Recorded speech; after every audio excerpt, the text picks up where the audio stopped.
Es bereitet mir schlaflose Nächte. Ich denke daran, Tag und Nacht. Ich bete, dass wir Regen bekommen. Mein Name ist Kabale. Ich bin 36 Jahre alt, bin verheiratet, habe 6 Kinder. Ich lebe im Norden Kenias. Dort sind die Leute Viehhirten. Schon als Kind habe ich auf die Tiere aufgepasst. Das Ziel ist, dass sich die Bäuche der Tiere mit genug Gras füllen. Wir hatten 200 Kühe und 130 Ziegen. Also ich gehe mit den Tieren dorthin, wo sie Gras fressen können. Und ich säubere sie. Wenn es heiß ist, bringe ich sie zur Wasserstelle. Ich wechsle immer wieder den Ort, dann bekommen sie genug Weide. Wenn ich die Tiere umarmt habe, dann hat sich das gut angefühlt. Es gibt Tiere, die sehen dich von Weitem, sie kommen zu dir und reiben sich an dir. Die meisten Leute lieben ihre Tiere. Und das Tier liebt die Person, die ihm jeden Tag folgt. Ich habe auch meinen Tieren geholfen, Junge zur Welt zu bringen.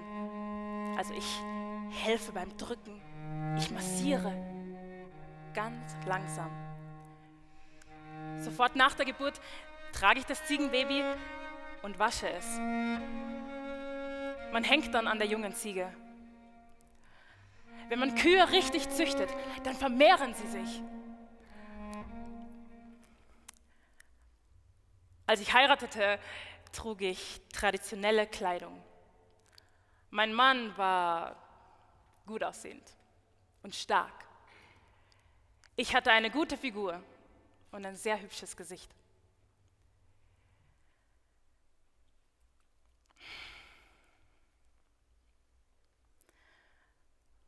Dann, wir blieben ohne Regen. Der Boden wurde staubig. Die Bäume vertrockneten. Für die Tiere gab es kein Gras zum Fressen. Diese Dürre würde anders sein.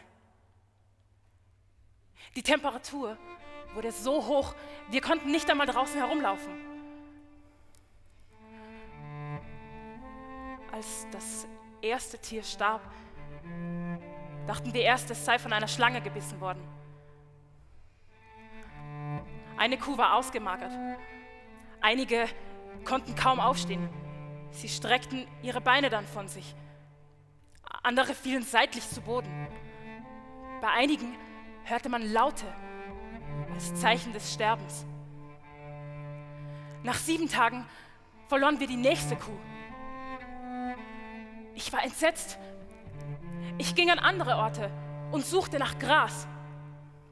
Um an mein Ziel zu kommen, ging ich einmal 13 Stunden. Ich habe versucht, die Tiere aufzupäppeln. Ich habe Spritzen gegeben. Wenn sie nicht selbstständig fraßen, dann fütterte ich sie. Wenn ein Tier Hunger hat, dann wird es nicht gerettet werden.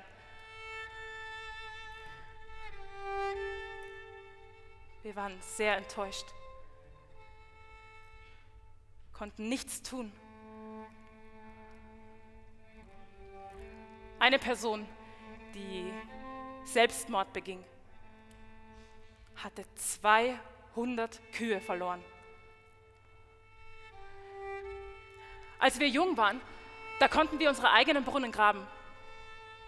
Jetzt gehe ich jeden 2. Tag, laufe stundenlang und suche nach Wasser. Wir haben kein Wasser.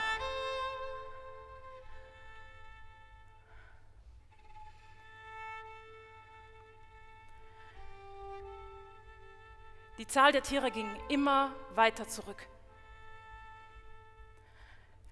Das war die Zeit, als der Hunger unsere Familie heimsuchte.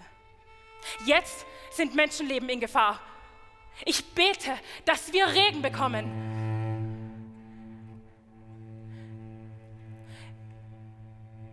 Im Moment haben wir 4 Kühe. Keine Ziegen.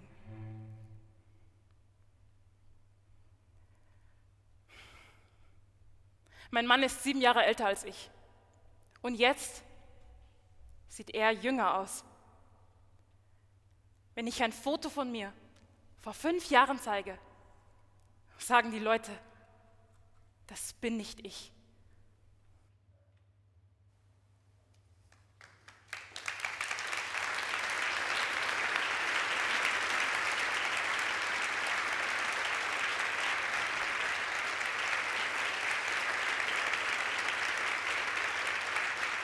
Danke an Schauspielerin Masengo Kaninda und Cellistin Ele Schöffmann. Vielen herzlichen Dank. Und das, was wir gerade gesehen haben, das ist ein Klimamonolog, einer von mehreren, den es mittlerweile gibt. Und den Kopf hinter diesem Projekt, das ist Regisseur Michael Ruf und der ist heute auch hier. Dementsprechend herzlich willkommen. Hallo Michael. Hallo.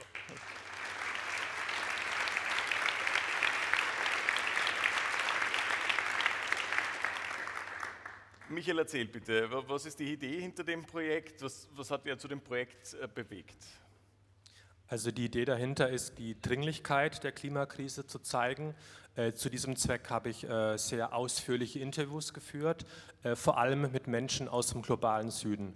Wenn wir jetzt die Klimamonologe in voller Länge zeigen, dann sind es eben 4 Geschichten aus Kenia, die wir eben gehört haben, aber auch Bangladesch, Pakistan und auch eine Geschichte aus dem globalen Norden, aus Kalifornien.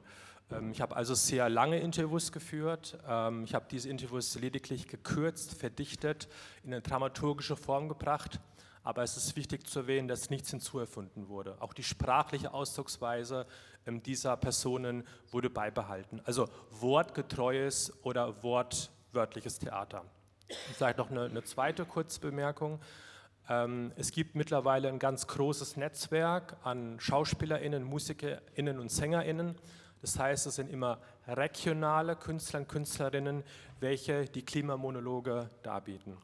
Das heißt, wenn ihr selbst in der Klimabewegung aktiv seid und möchtet, dass die Klimamonologe oder jetzt wie heute ein Klimamonolog in eurer Stadt, an eurem Lebenskontext, in eurem Lebens- oder Arbeitskontext gezeigt wird, mit diesem sehr, sehr großen KünstlerInnen-Netzwerk können wir das mit vergleichsweise wenig Aufwand zusammen realisieren. Auch heute waren es 2 Wiener Künstlerinnen, die das gemacht haben.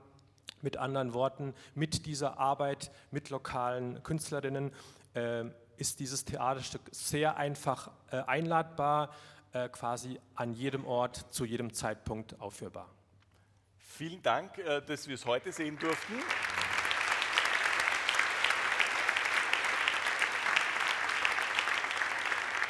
Und wer sich jetzt denkt, das wäre doch was für mich, merken Sie sich dieses schöne Gesicht. Er ist später beim Netzwerken und da gern einfach keine Scheu ansprechen und die Klimamonologe in die eigene Umgebung holen. Vielen herzlichen Dank an Michael Ruf.